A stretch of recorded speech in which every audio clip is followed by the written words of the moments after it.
सुप्रभात बच्चों। आशा है आप स्वस्थ एवं सुरक्षित होंगे। मैं रश्मि रेखा हिंदी साहित्य की कक्षा में आपका स्वागत करती हूँ। आज हम पाठ 6 बैंगन ले लूं दो चार ये कहानी पढ़ेंगे। प्रस्तुत कहानी का सार यही है कि हमें चोरी नहीं करना चाहिए। चोरी करना बुरी बात है।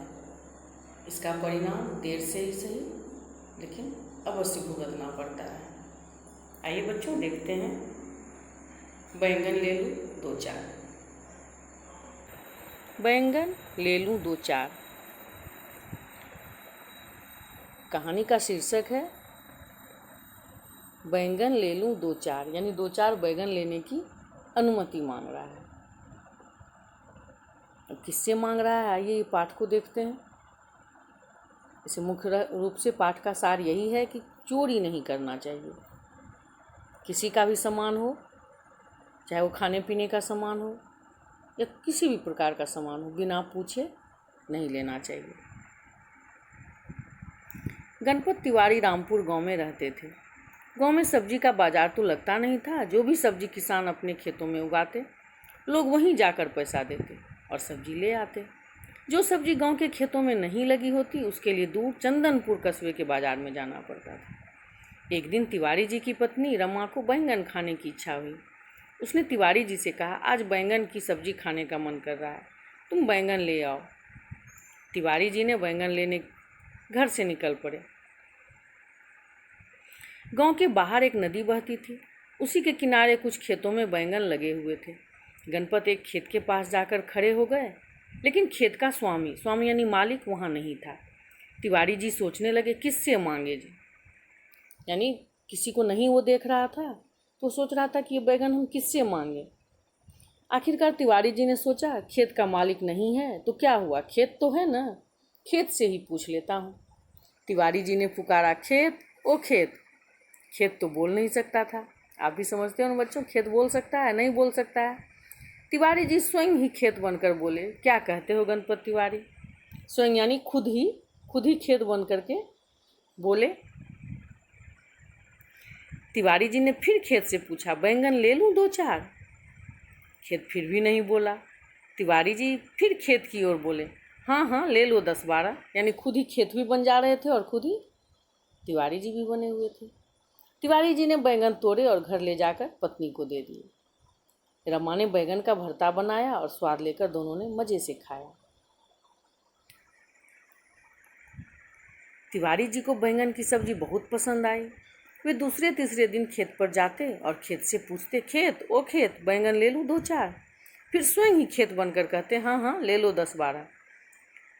बच्चों, एक बार आपसे गलती होती है, एक बार आप किसी का सामान बिना पूछे ले लेते हो, लेकिन क्या बार बार लेना उचित है? नहीं लेना चाहिए। लेकिन तिवारी जी क्या करते थे, पहली बार उन्हें कोई मालिक, खेत का मालिक उन्हें नहीं दिखाई दिया, दूसरी बार उन्हें उनको देखना चाहिए था, तब वो लेते। लेकिन उन्होंने क्या किया, बार बार जाते खेत से ही पूछ लेते और ले लेते, तोड़ लेते बैंगन। जब खेत में बैंगन कम होने लगे तो खेत का मालिक राम सिंह समझ गया कि कोई बैंगन चुरा कर ले जाता है, उसे पकड़ना चाहिए। राम सिंह रोज छिप कर निगरानी करने लगा। एक दिन तिवारी जी आ पहुँचे। खेत की ओर मुँह करके बोले, खेत ओ खेत। फिर खेत की ओर स्वयं से बोले, क्या कहते हो तिवारी जी, बैंगन ले लूँ दो चार। फिर खेत की ओर से बोले, हाँ हाँ ले लो 10-12। जैसे ही तिवारी बैंगन तोड़ कर ले जाने लगे, खेत का मालिक सामने आ गया। बैंगन ले लूँ दो चार। फिर खेत की ओर से बोले, हाँ हाँ ले लो 10-12। जैसे ही तिवारी जी ने बैंगन तोड़ कर ले जाने लगे, खेत का मालिक सामने आ गया। ठहरो तिवारी, ये बैंगन किससे पूछ कर तोड़े? तिवारी जी सक पका कर बोले, खेत से पूछ कर लिए हैं। राम सिंह को बड़ा क्रोध आया। उसने देखा न तौ और तिवारी जी को बाँह से पकड़ लिया। खेत के कोने में एक कुआं था। वह तिवारी जी को खींचता हुआ वहाँ ले गया। उसने तिवारी जी की कमर में रस्सा यानी रस्सी बांधी और तिवारी जी को कुएं में उतारने लगा। तिवारी जी भय से कांप रहे थे, भय यानी डर से।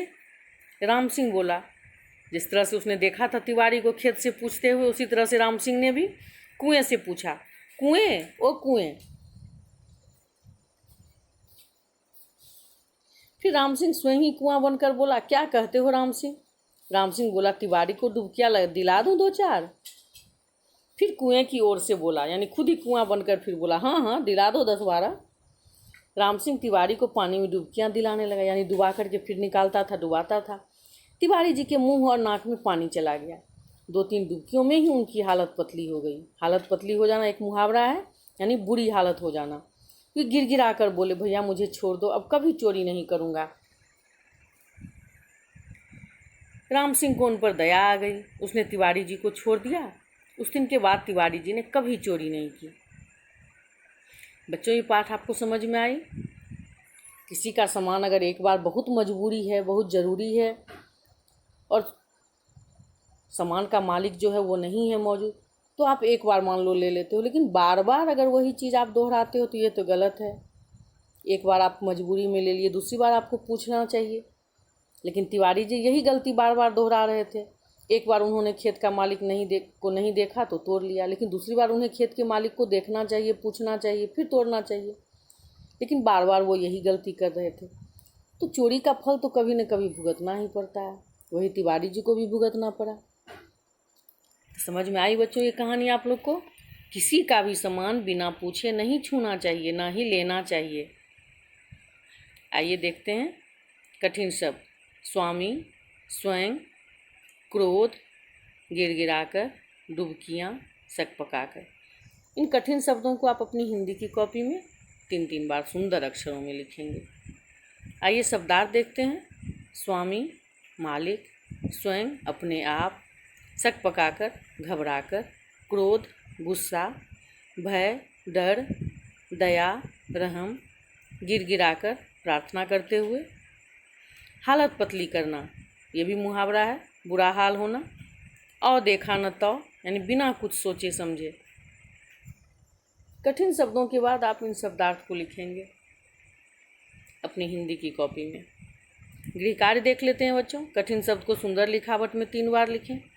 शब्दार्थ को सुंदर लिखावट में लिखें तथा याद करें। पुस्तक अभ्यास को पाठ के अनुसार पूरा करें। धन्यवाद बच्चों, मिलते हैं अगली कक्षा में।